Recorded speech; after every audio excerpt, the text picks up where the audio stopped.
Ito yung kahoy mga idol na history na sa Mandbanahaw. Ito ay nakuha sa krus ng Kalbaryo kung saan pinakatuktok ng Mandbanahaw ay may tinatawag na durungawan o dungaw, ano.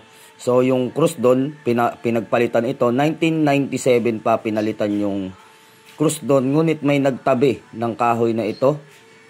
Itinabi siya at nakakuha tayo ng bahagi at ginawa natin ganitong uri ng medalyon. So, yan ay napakainam na pangontra sa kulambarang tigalpo at palipad hangin. May mga nagsasabi din na ito ay napakahusay din sa bala.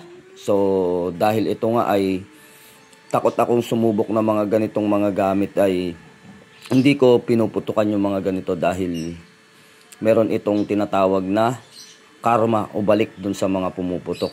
So, sa iba, talagang tinitesting nila. Kaya lang sa akin, dahil nga marami na ang tumangis at umiyak doon at naglulumuhod at nagtahas na nalangin, ay kontento na ako kung ano yung paniniwala na meron sa kanila. So, yun, isang mapagpalang umaga.